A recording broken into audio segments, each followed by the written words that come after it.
Hello everyone, this is Mike with Geek to Geek, and I'm here today to talk to you about Dragon's Dogma Online, which has so far been announced for the PS4, PS3, and PC. No details have been released yet on if the game will be cross-platform or not, but fingers crossed, for this would only give everyone a larger community to play the game with.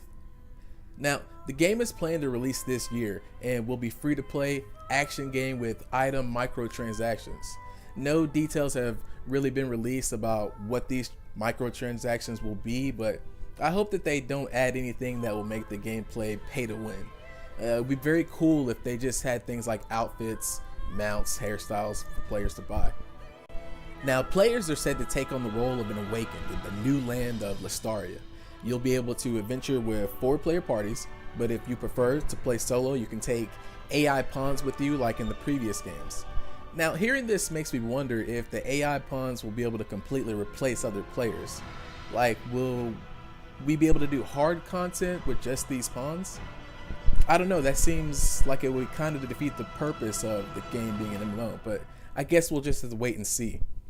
You will also be able to chat, form parties, and spend free time in town lobbies with up to 100 players.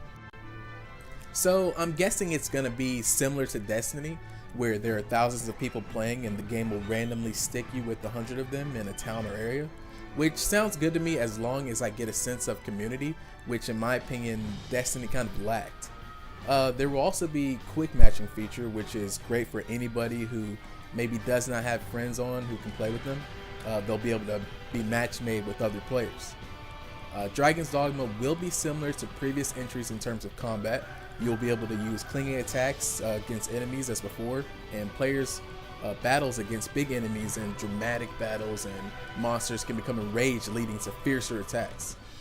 So it sounds like you'll be able to have some very epic battles in this game like the first one, and they'll be made even better this time around because you'll be experiencing these battles with your friends.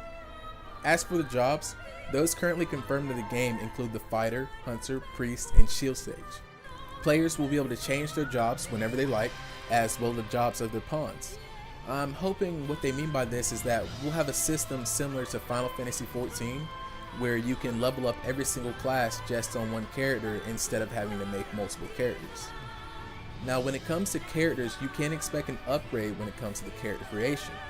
The number of sections and parts you can edit has been considerably increased, which is always a good thing, because it's nice to have some player variety and not see 50 other people who look just like you in the world. Crafting mechanics are also present. Pawns can make things like consumables, weapons, armors. Pawns can also work together to shorten crafting time and increase overall build quality. The game is open world, and that open world would be expanded little by little via large-scale updates, launched seasonally. Bigger missions where up to 8 players can participate are implied to be coming in one of these updates. Timed exclusive quests are also planned.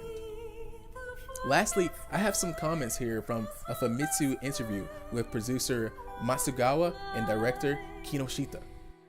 Development started with the basic desire of taking Dragon's Dogma and making it playable in an online environment. The game couldn't be made in tandem with Dragon's Dogma Dark Arisen and was therefore pushed back. Capcom contemplated a monthly fee, but chose free-to-play in the end, in an attempt to get more players to try it out. Though paid items are present, the game will still feel like a proper Dragon's Dogma game. The story is completely new, and there are no character connections. The game world will initially be the size of what players have come to expect from previous games, but will expand over time to be 3 times larger this way. Parties are formed in the lobby, after which players depart for the field.